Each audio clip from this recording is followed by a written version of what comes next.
किसी के पास है वो हाथ में ऊपर करिए। अभी किसी के पास लेके आए किसी ने? है किसी के पास?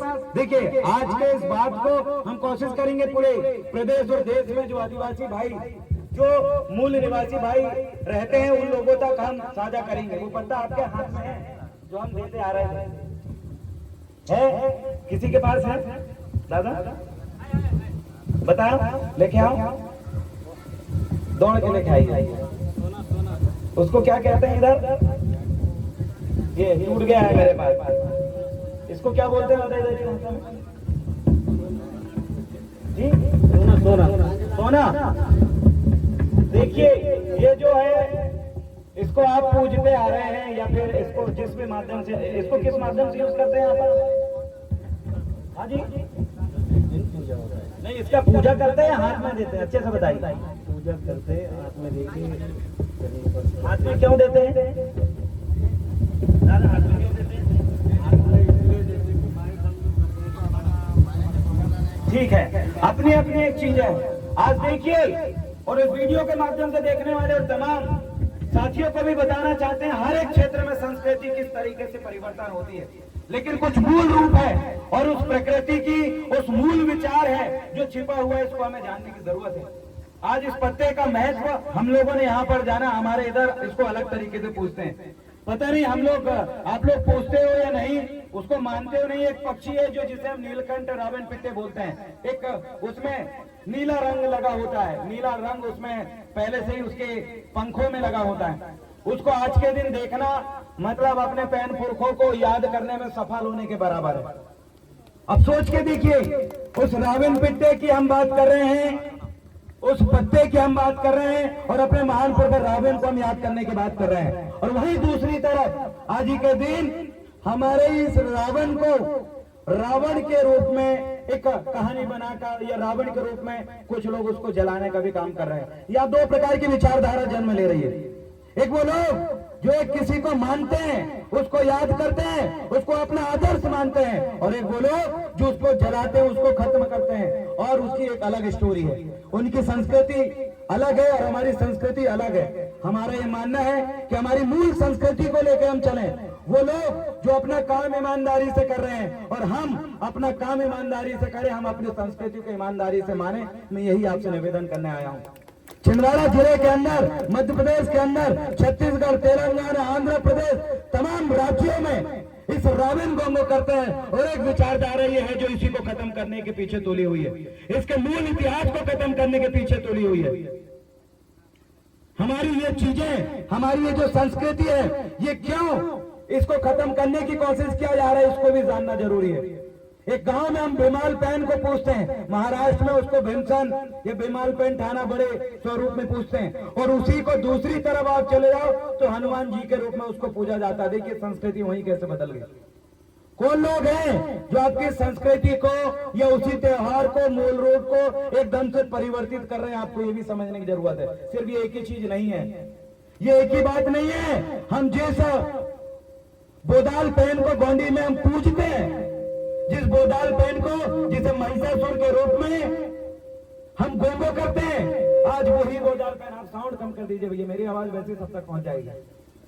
उसी बोदाल पैन को एक तरफ दुर्गा जी की प्रतिमा के साथ लज्जित तरीके से दिखाया गया है। हमने तमाम हिंदू संगठनों से हमने निवेदन किया था कि हमारी सांस्कृतिक रूप से खेतों के सबसे बुद्धिजीवी पैन शक्तियों में से एक बोदाल पैन है, जिन्होंने हमें बीजों का परीक्षण करना सिखाया, जंगल में उगने वाले समस्त बीजों को बताया कि इसको कैसे खेत में बोया जाता है। ये महत्वपूर्ण ज्ञान हमें महिषासुर, जिसे बोदाल पैन गोंडी में हम कहते हैं, उनके माध्यम से हमें मिला।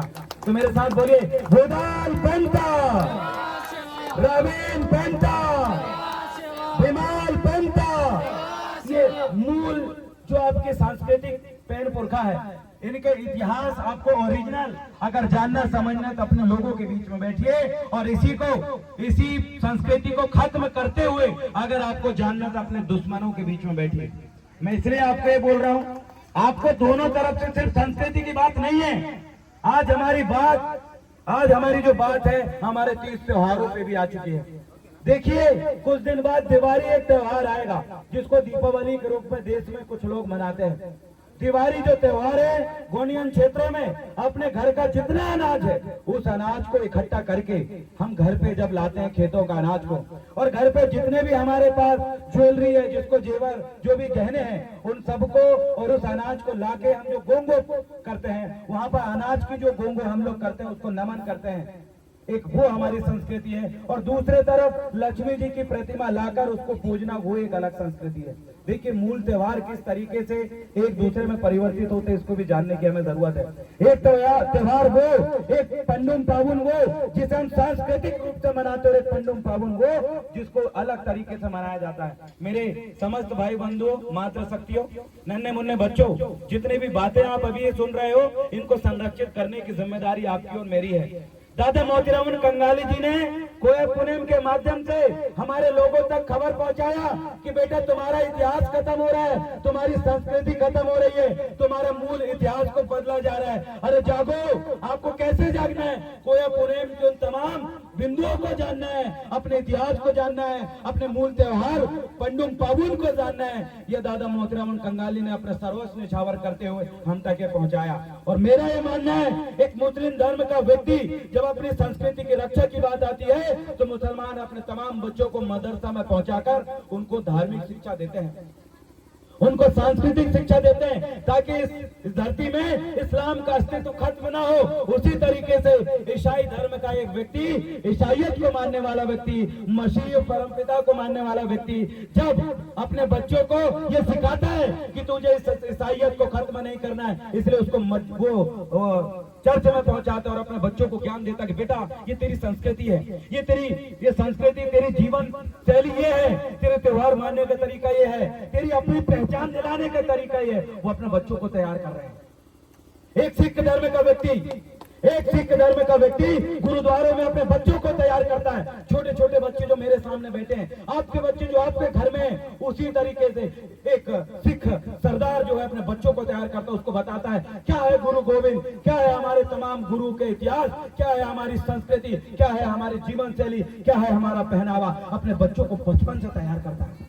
आप देख लीजिए, एक वो व्यक्ति, एक जो पंडित ब्राह्मण धर्म का व्यक्ति है, वो अपने बच्चों को तैयार करता है, मंदिर में ले जाता है, वेद पुराण शास्त्र आरण्य के स्मृतियों को ज्ञान देता है, वो अपने बच्चों को तैयार करता है ताकि ब्राह्मण धर्म और मनुवाद जो है वो खत्म ना हो सके। वो अपने बच्चों को तैयार कर रहा है। मुझे बताइए, ये आदिवासी समुदाय, ये कोयतुल समुदाय, ये तमाम गोंडियन समुदाय गोंडवाना भूमि में निवास करने वाला मूल मालिकों से मैं पूछना चाहता हूँ, बताइए आप अपने बच्चों को तैयार कर रहे हैं क्या?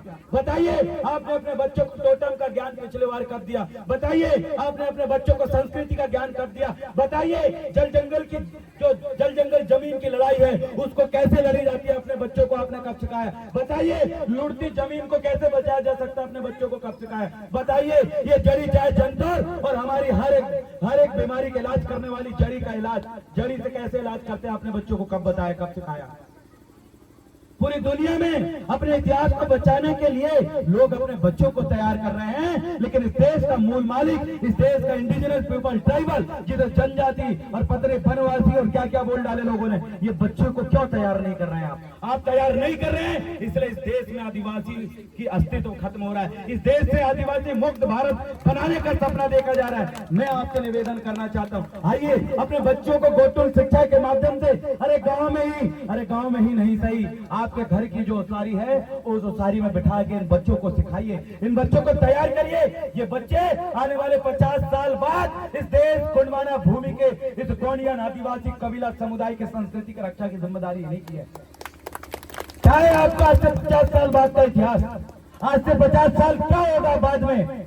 आपके पास जमीनें बचेगी, आपके मूल अधिकार बचेंगे, क्या होगा? आपका व्यक्ति आज जो कलेक्टर IAS बना है, क्या आने वाले समय में बनेगा? क्या होगा इतिहास? इसका निर्धारण आप नहीं कर सकते जब तक अपने बच्चों को आप तैयार नहीं करोगे। यही बच्चे आने वाले समय में इस क्षेत्र के आमदार खासदार बन सकते हैं। यही बच्चे आने वाले समय में क्षेत्र के सबसे बड़े उद्योगपति भी बन सकते हैं। यही बच्चे आने वाले समय में इस प्रकृति की रक्षा करने वाले रक्षक बन सकते हैं। यही बच्चे आने वाले समय में इस देश की शासन सत्ता को संचालित करने वाले प्रधानमंत्री भी बन सकते हैं। यही बच्चे आने वाले समय में आपकी रूढ़िगत ग्राम सभा, कस्टमरी लॉ, आपका यूनिवर्सल लॉ, नेचर लॉ, जो आपके प्राकृतिक नियम है, उस नियम से देश को संचालित करने वाला सर्वश्रेष्ठ लिंगो भी यही समाज का आपका बच्चा बन सकता है। लेकिन कब बनेगा? ये बच्चा तैयार नहीं है, ये बच्चे तैयार नहीं है।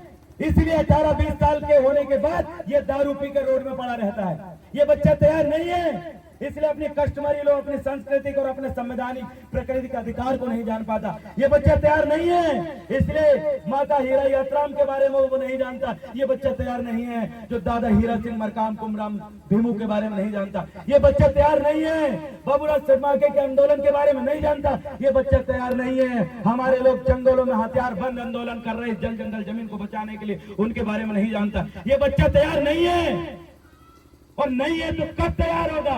अरे बच्चों को तैयार करने में ज्यादा समय नहीं लगता। अगर 5 साल अगर किसी गांव का एक मुखिया, एक मूल बसिंदा, एक मूल मालिक, एक आदिवासी अगर ठान ले तो एक गांव के बच्चों को इतना बेहतरीन तैयार कर सकता है कि आने वाले समय में यही इस देश का राजा होगा, यही इस देश का शासक बनेगा। सम्मानीय साथियों, आइए बच्चों को तैयार करिए। अरे नहीं करोगे तो क्या होगा आप जानिए। नहीं तैयार करोगे तो आपका बच्चा दुश्मनों की सेना का सेनापति बनेगा। आपका बच्चा आपको खत्म करने वाले लोगों के पीछे खड़ा होकर आपके ऊपर बंदूक तानेगा। ये बच्चा, ये जो कई संगठन चल रहे हैं, आपकी महिलाओं के साथ कोई अगर शारीरिक शोषण कर ले, वो संगठन कभी नहीं आएगा आपके लिए लड़ने के लिए। आपके लोगों की वन भूमि के नाम पर ये वन विभाग वाले जमीन छीन ले और झोपड़ियां और घर जला दे, वो संगठन कभी नहीं आएगा। आपके लोगों को जिंदा दफना दे, मार दे, तो वो संगठन कभी सामने आके आंदोलन नहीं करेगा। उन संगठनों में आपका बच्चा जुड़ा है, उन पार्टियों में आपका बच्चा जुड़ा। सोच रहे हैं आप? अरे जो आपकी जंगल को छीनता है, जो आपकी धार्मिक व्यवस्था, सांस्कृतिक व्यवस्था को खत्म करता है, जो आपके लोगों को धंधा पानी में नहीं बनने देना चाहता, अरे नौकरी में पहुंचे हुए आदिवासियों को जो व्यक्ति आदिवासी कह के जलील करता है, ऐसी मानसिकता के लोगों के साथ आपका बच्चा उनके हाथ मजबूत कर रहा है। किसके हाथ मजबूत कर रहे हैं आप? अरे आपको तो दोस्त और दुश्मन के संगठनों की पहचान नहीं है। अरे जब दोस्त और दुश्मन के संगठन और पार्टियों की पहचान नहीं है तो याद रखना, वो युद्ध अक्सर हारा जाता है जहां पर लोग जिस युद्ध में अपने दुश्मन को नहीं पहचानते। वो युद्ध आप हारोगे जिसमें आप अपने दोस्त और दुश्मन की पहचान नहीं कर रहे हो। आपके लोगों की क्या समस्या है? आपके लोग जेल में सबसे ज्यादा ठूंसे गए हैं। छत्तीसगढ़, मध्य प्रदेश और महाराष्ट्र, तेलंगाना, उड़ीसा, सब जगह की जेल में देखिए सबसे ज्यादा भरे पड़े हैं। तो इस देश का आदिवासी मूल बसिंदा, इस देश का मालिक कहे जाने वाला समाज का लड़का, महिलाएं जेल में सबसे ज्यादा बंद है। देख लीजिए जमीन किसकी ज्यादा छिन रही है। अरे ये कहीं से कहीं तक आप ये आपके गढ़चिरौली देखिए, जहां का यही का मालिक था, यहाँ के लोग किसी के यहाँ काम करने नहीं जाते थे। आज ये कहां के बाहरी लोगों को बिठाकर और उनके हाथ आगे देख के अपना कौन सा क्या कहां से लोहा निकल रहा था, सुरजा घर को लुटते हुए देखने वाले मेरे आदिवासी भाइयों, तुम्हारा सोना, तुम्हारा लोहा और तुम्हारी जल जंगल जमीन को आंखों से देखकर लुटते हुए मेरे भाइयों जाग जाओ। अरे आज आपका सोना लोहा लुट रहा है, जंगल लुट रहा है। अरे आने वाले समय में महिलाओं और बच्चों की इज्जत आबरू पे बात आएगी, कब तक शांत बैठोगे? वैचारिक लड़ाई है ये, लड़ाई वैचारिक विचारधारा की लड़ाई है। अरे समझिए क्या क्या हो रहा है आपके साथ। जेल में आपके लोग बंद हैं। जिस गढ़चिरौली, जिस महाराष्ट्र के जहां पर वक्त बुलंदशाह राजा जिसने नागपुर बसाया, इस महाराष्ट्र के अंदर महारानी आतराम जी का राज्य शासन रहा, इस गढ़चिरौली के अंदर आपका राज्य शासन रहा। जो लोग राजा थे, आज किसी भी गांव में चले जाइए, सबसे ज्यादा झोपड़पट्टी में यही राजा और रानी बनाते रहे हैं। झोपड़पट्टी में आप रहते हो, आपके पास ढंग का मकान नहीं है, इस साल पे आप रहते हो। और लेकिन जो बाहर से आया हुआ व्यक्ति 4 मंजिला मकान है, उसके पास लाखों करोड़ की गाड़ी है। क्या हालत बना लिया आपने? जिस जमीन में आप लोग अपनी अनाज उगाते थे, उस जमीन को भी छीन लिया गया। शहरों में एक होटल, एक कपड़े की दुकान तक नहीं दिखती, जहां तक जूते चप्पल आप खरीद रहे हो वो भी आपकी दुकान नहीं है। बदन पे जो कपड़े हो आपने अपनी दुकान से नहीं खरीदा, आपने नहीं बनाया। अरे आपके गले में पैरों में जो जेवर ज्वेलरी है, जो गहने हैं, वो भी आपकी दुकान के नहीं है। आप जिस दुकान का तेल खाते हो, जहां से तेल बन रहा है, वो भी आपके जगह से नहीं बनता, आपके लोग नहीं बनाते। आप जो मोबाइल इस्तेमाल करते हो वो मोबाइल भी आप नहीं बनाते। देखिए इस देश का मालिक सिर्फ और सिर्फ कर रहा है तो क्या कर रहा है। देखिए बड़ा से बड़ा दुकान, होटल, ढाबा नहीं है आपके, आपका क्या है। कहीं गड्ढा खोदना है तो किसको बुलाओ? आदिवासी को। अरे रोड बनाना है किसको बुलाओ? आदिवासियों को। अरे शहर में बड़ी सरकारी बिल्डिंग बनाना है किसको बुलाओ? आदिवासियों को। अरे कहीं बड़ी काम निकला है भैया, वहां पर काम करवाना है किसको बुलाओ? आदिवासियों को। झाड़ू पोछा करने वाली महिला कौन शहरों में? आदिवासी महिला। अरे दूसरे के यहाँ गाड़ी धोने साफ करने वाला कौन? आदिवासी। क्या हालत है आपकी, कब समझोगे आप? अरे मैंने कभी नहीं देखा जैन बनिया सेठ साहूकारों को गड्ढा खोदते हुए, कभी नहीं देखा जैन बनिया सेठ साहूकारों को उनकी महिलाओं को कहीं दूसरे के यहाँ झाड़ू पोछा करते हुए, कभी नहीं देखा हमाली करते हुए, कभी नहीं देखा मैंने इनको रोड में खंती खोदते हुए। अगर कोई कुछ कर रहा है तो ये सिर्फ इस देश का मालिक कर रहा है, आदिवासी। बड़ी बड़ी बिल्डिंग तो बनाते हैं लेकिन उसमें रहता नहीं है। अरे बड़े बड़े हाईवे तो बनाए हैं लेकिन उन पे इनकी गाड़ियां नहीं चलती। अरे बड़े बड़े इन्होंने कारखाने तो बनाया है लेकिन उस कारखाने का मालिक ये नहीं है। किस हालत में आप जी रहे हो? अरे किस चीज का घमंड है? हम जिस आदिवासी कौम से आते हैं उस समाज की महिलाओं को मणिपुर के अंदर नंगा घुमाया जा रहा है।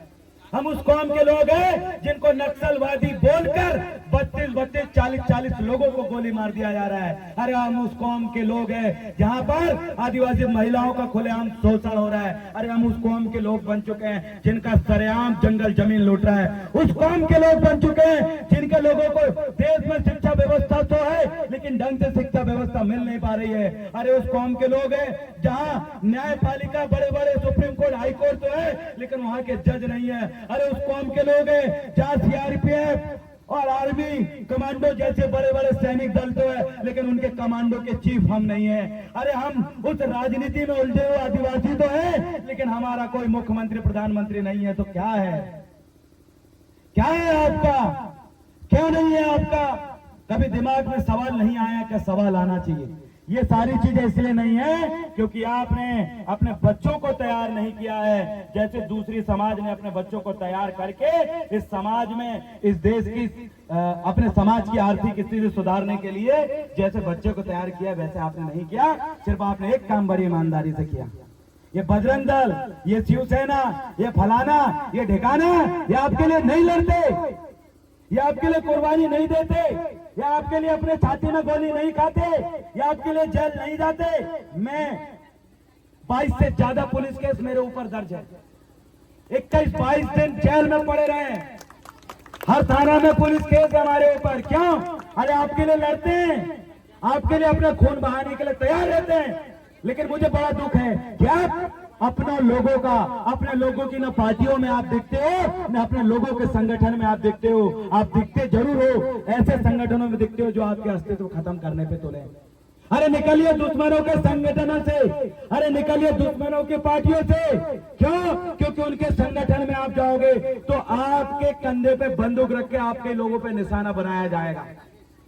आपको आगे करके आपकी जमीनों को लूटा जाएगा, आपकी जमीनों से कोयला निकाला जाएगा। इस देश का मालिक आदिवासी को क्या अधिकार है आप नहीं जान पा रहे हो।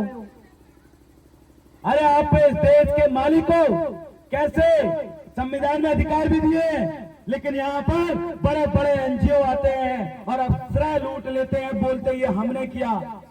वो आते हैं, आपके लोगों को चंद रुपया दे देते हैं और मरने के लिए आपको छोड़ देते हैं कि जाओ मरो। आज ये हालात में हमारा समाज जी रहा है। मैं आपसे निवेदन करना चाहता हूँ, पहली चीज है मेरी बात मानिए, अपने बच्चों को तैयार करिए, हर गांव में गोटुल बनाइए, उनको सामाजिक, सांस्कृतिक, आर्थिक, राजनीतिक और तमाम शिक्षा दीजिए जैसे गोपाल लिंगो दिया करते थे, दादा हीरा सिंह मरकाम और दादा मोतीराम कंगाले दिया करते थे। दूसरी बात मेरी मानिए, जितने दुश्मन है आप देश के संगठन इसमें पहचान करिए, कौन आपका दुश्मन है, कौन आपका दोस्त है। इसकी अगर पहचान करना है तो उसको बोलिए हमारे साथ जल जंगल जमीन की लड़ाई लड़। उसको बोलिए हाँ, हमारे हक अधिकार और बोगस आदिवासियों के खिलाफ या फिर जो आरक्षण हमारे जो खत्म कर रहे हैं उसके खिलाफ हमारे साथ सड़क में होता है। याद रखिएगा, जो आरक्षण के लिए, आरक्षण बचाने के लिए जो संगठन सड़कों में नहीं उतरा वो तुम्हारे दुश्मनों का संगठन है। जल जंगल जमीन बचाने के लिए जो संगठन सड़कों में नहीं उतरा, शासन से नहीं लड़ा, वो तुम्हारे दुश्मनों का संगठन है। आपकी भाषा को 8वीं अनुसूची में शामिल या भाषा को बचाने के लिए 8वीं अनुसूची में शामिल करने के लिए जो नहीं लड़ा वो आपके दुश्मनों का संगठन है। इस गौड़ी संस्कृति, आदिवासी रीति रिवाज और परंपरा को आरक्षित करने के लिए जो जनगणना हो रही है उसकी कॉलम में नहीं ऐड कराने के लिए नहीं लड़ रहा, वो आपका दुश्मनों का संगठन है। आपके बच्चों की शिक्षा व्यवस्था टॉप लेवल का एजुकेशन के लिए नहीं लड़ रहे, वो आपको दुश्मनों का संगठन है। याद रखिएगा, ये दूसरी बात मैं बोल रहा हूँ, आप दुश्मनों के संगठनों से दूर निकल जाइएगा, दूर छोड़ दीजिएगा, या ऐसे संगठनों में जोड़िएगा मत, और ना ही अपने किसी भाई को नहीं जोड़ने दोगे। आप तैयार हो? मुझे बताओ, दुश्मनों के संगठनों को त्याग करने के लिए तैयार हो? तो मेरे साथ बोलिए, जोर से बोलिए। ये पीछे वाले लड़के, आपके अंदर जोश नहीं दिख रहा है भाई, पता है आपके अंदर जोश नहीं है, इसलिए आपके लोग गोली खा के मर रहे हैं। छिंदवाड़ा जिले के अंदर हमने एक चीज बना के रखे, मध्य प्रदेश के अंदर कोई भी आदिवासी के साथ अगर कुछ हुआ ना, सड़कों में सयाने बुजुर्ग नहीं दिखता, पूरा युवा दिखता है जिसके हाथ में 6 फीट का डंडा और उसमें 4 फीट का सतरंगी झंडा लगा रहता है। लेकिन बड़ी दुख है, यहाँ का युवा मुझे मेन लड़ाई लड़ते हुए नहीं दिख रहा है। मंडला के अंदर भाई कमलेश गौंड है, सिवनी के अंदर हमारे बहुत सारे युवा है, नैनपुर उधर बालाघाट के अंदर, मध्य प्रदेश के इधर छिंदवाड़ा के अंदर, नरसिंहपुर के अंदर, बैतूल के अंदर, अरे देवास से लेकर भोपाल के अंदर, इंदौर के अंदर, पूरा मध्य प्रदेश में देख लीजिएगा, कहीं पर भी कोई अत्याचार हुआ, कोई सड़क में आए नहीं आए, लेकिन जिस महापुरुषों का खून जिस युवा के अंदर दौड़ता है ना, सबसे पहले सड़कों में वही आता है, लट खाने के लिए तैयार रहता है। लेकिन इधर का युवाओं में मैंने वो जोश नहीं देखा, इसलिए मैं आपसे निवेदन करता हूं, अपने अंदर का कुमराम भीम जिंदा करो यार, अपने अंदर का दादा हीरा सिंह मरकाम जी का खून जिंदा करो, अपने अंदर का टंटिया भील का खून जिंदा करो, बाबूराज सडमाके का खून जिंदा करो, आपके अंदर का शंकर सा रघुनाथ सा मंडावी का खून जिंदा करो, आपके अंदर का वो महान पुरखाओं का खून कैसा मर गया भैया, जगाओ उसको। नहीं जगाओगे तो तैयार हो जाइए यही दुश्मनों के संगठन में जाके और अपने लोगों को मारने के लिए। दुश्मनों के संगठन और दूसरों की पार्टियों को आप छोड़ेंगे। अगली चीजें मैं आपसे निवेदन करना चाहता हूं, इस देश में जितना भी जो टैक्स का पैसा आता है या जितना भी आपकी जो खनिज संपदा है, वो खनिज संपदा का करोड़ों अरबों रुपए आप ही के विकास के लिए आता है। भारत सरकार ट्राइबल सब प्लान के नाम पर 40,000 करोड़ जारी कर रही है। 40,000 करोड़ नहीं, वो 4 लाख करोड़ भी जारी कर सकती है, वो 5 लाख करोड़ भी जारी कर सकती है। क्योंकि अगर आप बोलने वाले लोग, आप लड़ने वाले लोग, अगर शासन सत्ता में अगर सही लोग बैठेंगे तो अपने लोगों के विकास के लिए और आपके हिस्से के लिए आपका टैक्स का पैसा जो उद्योगपति खा रहे हैं वो नहीं जाएगा। लेकिन दिक्कत क्या है? दिक्कत ये है कि आपका पैसा, आपका खनिज सरेआम निकाला जाता है, उसका पैसा सरकार अपनी जेब में रखती है, उसका पैसा सऊदी अरब और दुबई के अंदर 20%, 25% पैसा जो वहां के मालिकों को दिया जाता है। वहां के लोग कभी जॉब नहीं करते, वहां के लोग किसी के सामने हाथ नहीं फैलाते, किसी के सामने धंधा व्यापार करने की भी जरूरत नहीं होती, क्योंकि दुबई के अंदर जो शेख है वो वहां का मूल मालिक है। वैसे ही भारत के अंदर जो आदिवासी है वो यहाँ का मूल मालिक है। यहाँ के आदिवासियों को ट्रेन के रूप में टिकट खरीदने की जरूरत नहीं पड़ती, बिजली बिल पटाने की जरूरत नहीं पड़ती। यहाँ के आदिवासियों को रोड टैक्स, टोल टैक्स, जमीन टैक्स देने की जरूरत नहीं पड़ती। यहाँ के आदिवासियों को शिक्षा के रूप में और जीएसटी के रूप में कोई टैक्स देने की जरूरत नहीं पड़ती। यहाँ का आदिवासी तो यहाँ का मालिक है और मालिकों से कभी टैक्स नहीं लिया जाता। इसलिए नहीं लिया जाता क्योंकि उनकी जमीन से उनका खनिज आप निकाल रहे हो, तो खनिज के बदले आदिवासी टैक्स मुक्त होता है। इसलिए आदिवासियों के लिए अलग से ट्राइबल आइडेंटिफिकेशन कार्ड जारी होता है। लेकिन बड़ी दुख की बात है कि यहाँ का जो नेता नगरी हमारा आदिवासी बनता तो है, लेकिन उसको ये तमाम चीजों के लिए वो कभी नहीं लड़ता, क्योंकि वो दुश्मनों की पार्टी से आमदार बना है, वो दुश्मनों की पार्टी से खासदार बना है, इसलिए आपके लिए नहीं लड़ पाता। पार्टी की गाइडलाइन और नियम में वो बंधा रहता है, संगठन के नियम और गाइडलाइन में बंधा रहता है। रावण मंडावी के जैसे वो भी राज कर सकता है इस भूमि में, अरे 22 से ज्यादा रावण हुए हैं। एक रावण हमारे छिंदवाड़ा में ही रावण थे, वो भी रावण मंडल भी जैसे राज कर सकता है, लेकिन पहले समझना पड़ेगा कि आप दोस्त के संगठन पार्टी में हो या दुश्मन के में हो। दुश्मन आपको ये सब नहीं करना देगा। टैक्स मुक्त आपकी जमीन से कोयला निकलता है, वो कोयला का कितना परसेंट टैक्स आपको मिला मुझे बताइए। 60% पैसे का भागीदार इस देश का आदिवासी है। अगर सूरजागढ़ से लोहा निकलता है तो 60% पैसा यहाँ के आदिवासी के पास जाना चाहिए। लेकिन क्या हो रहा है, कोयला निकालने वाला बाहर का, लोहा निकालने वाला बाहर का। अरे चंद छिटक देते हैं, जैसा नारियल फोड़ते हैं ना, और इतना सा थोड़ा सा छिटक देते हैं पैनपुर खा के नाम, वैसे आदिवासियों के नाम से छिटकने का काम चल रहा है। मिल कुछ नहीं रहे आपको। अरे क्यों नहीं मिल रहा है? क्योंकि आपके लोगों ने कभी अपने हक और अधिकार को लेकर कभी दौड़ा नहीं है, कभी लड़ा नहीं है। अगर मांगने से भीख मिलता है और लड़ने से अधिकार, लेकिन आप लड़े कहां हो? आप कहां लड़ते हो? आपके लोग तो आपस में लड़ते हैं। आपके लोग तो एक दूसरे के गर्दन के ऊपर तलवार रख के एक दूसरे से लड़ रहे हैं। हक अधिकार के लिए कहां लड़ रहे हैं? जिस दिन हक अधिकार के लिए लड़ने लगोगे, यहाँ का पूरा टैक्स आपको मिलेगा, यहाँ की जो ट्राइबल एडवाइजरी कमेटी आपकी होगी, यहाँ का जो ट्राइबल फंड आपका होगा, और यहाँ का हर आदिवासी टैक्स मुक्त होगा, और कोई भी शासन प्रशासन का व्यक्ति इनको नहीं डराएगा। ये मूल अधिकार थे आपके, और यही मूल अधिकार आपको 5th शेड्यूल एरिया के नाम पे यहाँ पर मिला है। 5वीं अनुसूचित क्षेत्र में रूढ़िगत ग्राम सभा के माध्यम से आपको मिला है। 3 प्रकार की ग्राम सभा देश में चल रही है। एक ग्राम सभा जो कस्टमरी लॉ, पारंपरिक नियम के अनुसार यूनिवर्सल लॉ से संचालित होती है, प्राकृतिक नियम से संचालित हो रही, जिसे पारंपरिक ग्राम सभा कहते हैं। और एक वो ग्राम सभा है जो पेशा कानून के नाम पे चल रही है, और एक वो ग्राम सभा है जो सामान्य रूप से चल रही है, जो सामान्य क्षेत्रों में भी चलती है। आप जो आदिवासी हो वो रूढ़िगत ग्राम सभा से संचालित करने वाले लोग हो। मतलब आप खुद के लिए खुद नियम बनाने वाले लोग हो, शासन प्रशासन को आदेश देने वाले लोग हो, उनके साथ सामंजस्य बना के इस देश की, इस भारत गुणमाना देश की मातृभूमि को, शासन को संचालन करने वाले लोग पारंपरिक ग्राम सभा वाले लोग हैं। लेकिन बड़ी दुख की बात है, मेरे इन साथियों को ग्राम सभा तो संचालित करते हैं, लेकिन ग्राम सभा में पास किए हुए उस प्रस्ताव को अमल कराने के लिए कभी हाई कोर्ट और सुप्रीम कोर्ट की लड़ाई नहीं लड़ते। मुझे बताइए, जितनी भी ग्राम सभा चल रही है वहां पर आपने जो प्रस्ताव पास किया, कितने प्रस्ताव है जो शासन ने माने और कितने प्रस्ताव है जो शासन ने नहीं माने? तो अगर शासन ने जो प्रस्ताव नहीं माना तो कितने लोगों ने हाई कोर्ट में पिटीशन दायर किया है, कितने लोगों ने उस लड़ाई को सुप्रीम कोर्ट तक लड़ाई लड़ा है? आप लोग नहीं जाते, न प्रस्ताव पास करते। और कोई अगर वन विभाग, पुलिस विभाग और तमाम राजस्व विभाग नहीं मान रहा है तो उसके लिए आपने हाई कोर्ट, सुप्रीम कोर्ट में कभी लड़ाई नहीं लड़ी, तो वो आप ग्राम सभा सही तरीके से नहीं संचालित कर रहे हो। आपको ग्राम सभा को और मजबूत करने की जरूरत है। और 5 दिन में 500 गांव में बूथ कमेटी कंप्लीट करेगा। 5 गांव में 5 दिन में एक गांव में अपनी नजर, पैनी नजर गड़ा के रखेगा। ये होता तैयार करने वाले योद्धाओं की ताकत। और ये लोग जब ये राजनीतिक, सांस्कृतिक, सामाजिक, आर्थिक युद्धों में जब ये उतरेगा ना, तो ये सीखे हुए 100 लोग हैं। स्पार्टन मूवी देखोगे आपने, स्पेशल स्पार्टन मूवी में जितने लोग तो सबको तैयार किया गया, तो ऐसे योद्धा थे जिनकी एक एक तलवार के धार से 5 लोगों को गर्दन अलग हो जाता था। वो राजतंत्र था। आज हमारा ये लोकतंत्र है, विचारों के 100 सैनिक 5 दिन में 500 गांव संभालेंगे। और जिस दिन 10 दिन अगर रेगुलर बैठक ले लिए, मैं आपको गारंटी देता हूँ 1000 गांव में 10 दिनों में बैठक करने वाले लोग में से एक रह गया।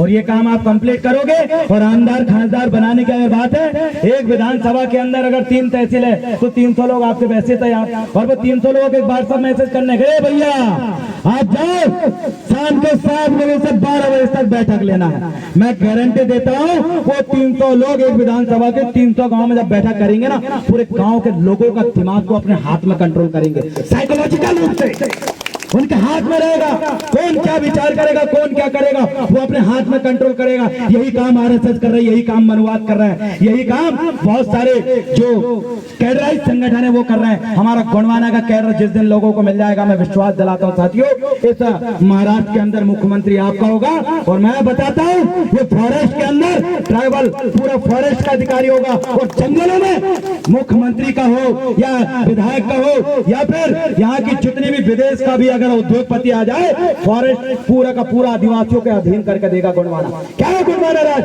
गोंडवाना राज क्या है? जितना फॉरेस्ट है, जितना जंगल है, उस जंगल को बचाने के लिए आदिवासी, पूरा फॉरेस्ट जो आदिवासियों के अधीन होगा।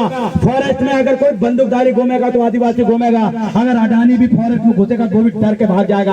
गोंडवाना राज उसे कहेंगे कि पूरा फॉरेस्ट गोंडवाना और आदिवासियों का अधीन होगा, वो है गोंडवाना राज। क्या है गोंडवाना राज? अरे बिना यहाँ पर कोई उद्योगपति लोहा, सोना, चांदी, लोहा कुछ भी नहीं निकाल पाएगा, वो है गोंडवाना राज। कि हम अपनी प्रकृति की रक्षा खुद करेंगे, एक एक पेड़ की रक्षा खुद करेंगे। हमारे लिए ICSE पैटर्न का स्कूली शिक्षा तंत्र होना, वो है गोंडवाना राज। हमारे लोगों के लिए टैक्स मुक्त आदिवासी बनाना, वो है गोंडवाना राज। क्या है गोंडवाना राज? वो गोंडवाना राज है जहां हमारे लोग इस देश की न्यायपालिका में, सुप्रीम कोर्ट में जज रहेगा, वो है गोंडवाना राज। क्या है गोंडवाना राज? आपका नागपुर हाई कोर्ट के अंदर अगर कोई बैठेगा जज, वहां पर आदिवासी बैठेगा, वो है गोंडवाना राज। क्या है गोंडवाना राज? सबसे बड़ी गाड़ी किसी की दौड़ेगी, वो यहाँ का गोंडवाना का व्यक्ति जोड़ेगी, वो है गोंडवाना राज। सबसे बड़ा मकान किसी का होगा, वो है गोंडवाना राज। सबसे उपजाऊ खेती किसी की होगी, वो है गोंडवाना राज। जान रहे हैं, और आप लोगों से निवेदन है, आपका इतिहास तो जमीन के ऊपर, उसको बचा लो। उस इतिहास को आप नहीं बचाओगे तो आपको जमीन के अंदर ढूंढने के लिए भी नहीं मिलेगा, क्योंकि आपका इतिहास म्यूजियम बनाया जा रहा है, आदिवासी संग्रहालय बनाया जा रहा है, उनके अंदर आपके लोगों को सिर्फ संजो के रखा है, क्योंकि आपका अस्तित्व खत्म होने वाला है। जिनका अस्तित्व खत्म होने वाला होता है उनको म्यूजियम के अंदर सजाया जाता है। जैसे जंगली जानवरों को सजाया जा रहा है, वैसे आदिवासियों को भी म्यूजियम में सजाया जा रहा है। आपका अस्तित्व खत्म होने वाला है, खत्म होने से बचाना है तो बच्चों को तैयार करो। और आपको अगली चीज मैं कहना चाहता हूं सम्मानित साथियों, आपकी सुरक्षा के लिए, आपके ऊपर होने वाले अन्याय अत्याचार से लड़ने के लिए ट्राइबल थाना होता है, हर डिस्ट्रिक्ट में होता है।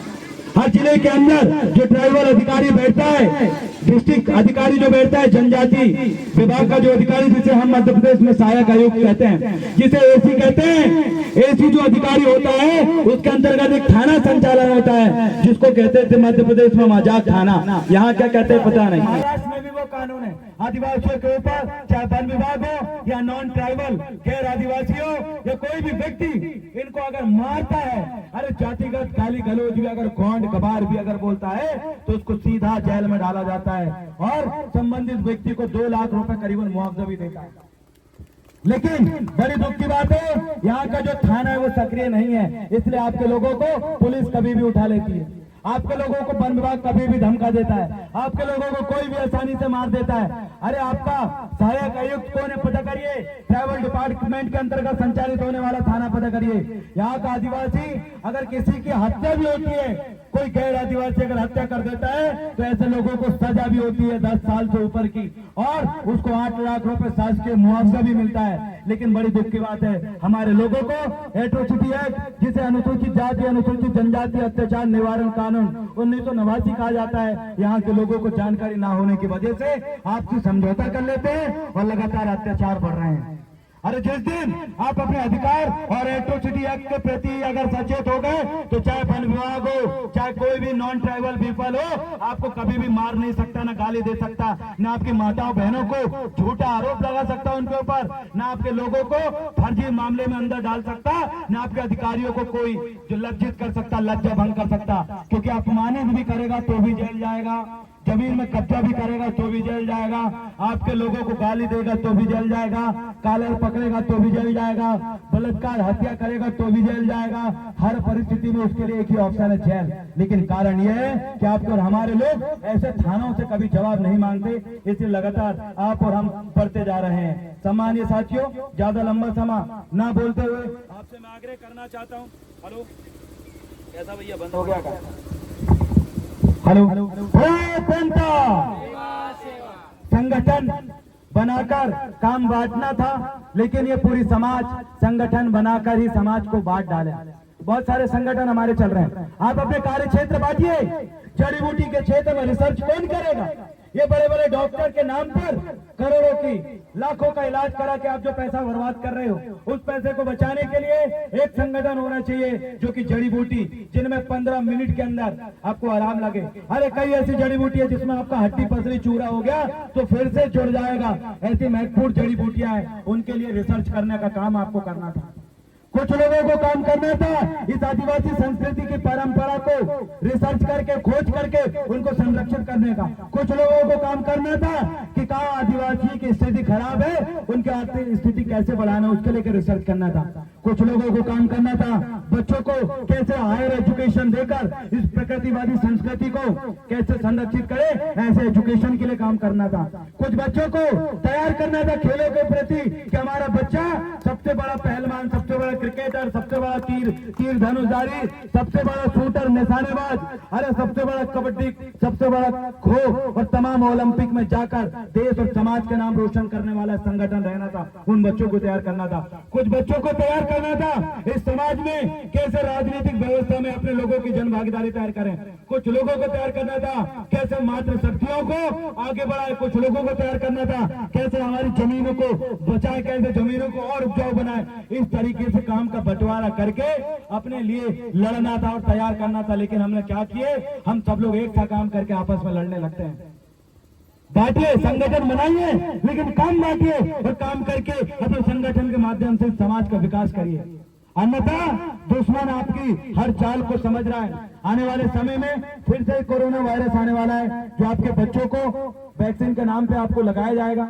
गुजरात के अंदर सैकड़ों बच्चियों को वैक्सीन लगाया गया। वो तमाम बच्ची आज शरीर से अपंग हो चुके हैं। कोरोना के नाम पे जिन जिनको वैक्सीन लगा सबको अटैक आ रहा है, सबकी धड़कनें तेज हो रही है, सभी बच्चे काम नहीं कर पा रहे हैं। सरकार फिर से और कुछ लाने वाला आपके तरफ से। चप्पल मार दिए हैं, तेंदुपत्ता तोड़ने के नाम पे जो डब्बा और चप्पल मुफ्त में मिले हैं ना, जूते, उनमें इस्तेमाल होने वाला जो केमिकल है उससे हजारों लोगों को कैंसर हो गए, मर रहा है आदिवासी। फिर अभी मंकी पॉप करके फिर वायरस आ रहा है, फिर 8 इंजेक्शन लगा के फिर आपको मारेंगे। आपको सब जगह से मारने की प्लानिंग है उनकी। इनको विस्थापित करो मारने के लिए। अरे विस्थापित होंगे तो क्या होगा, संस्कृति खत्म होगी। आप सामान्य क्षेत्र में जाओगे बस जाओगे, संस्कृति खत्म। विस्थापन है तो क्या होगा, भाषा खत्म होगा। विस्थापन है तो क्या होगा, जंगलों से तुमको उजाड़ दिया जाएगा। विस्थापन है तो क्या होगा, अपने लोगों के संगठन से बाहर चले जाओगे। आपको बर्बाद करने के लिए, आपके अस्तित्व खत्म करने के लिए सबसे पहला क्या, विस्थापन। दूसरा क्या, आपके लोगों को खत्म करने के लिए दूसरा क्या षड्यंत्र रचे उन्होंने, धर्मांतरण। तमाम ईसाई मुस्लिम धर्म लेकर जाओ, धर्मांतरण करो, आदिवासी खत्म। तीसरा क्या, आपके लोगों को हाथ में बंदूक थमा दो, आपके लोगों को सामान्य गांव के लोगों को लाकर गोली मार दो, नक्सलवादी बता के खत्म कर दो, अस्तित्व खत्म। अगला चीज क्या करने का, बड़े बड़े उद्योगपति आएंगे, जमीन आपकी छीन लेंगे, उसी जमीनों पर आपको दफन कर देंगे, अस्तित्व खत्म। और क्या करेंगे, और आपके लोगों को उल्टा सीधा शिक्षा के पाठ्यक्रम में लागू कर देंगे।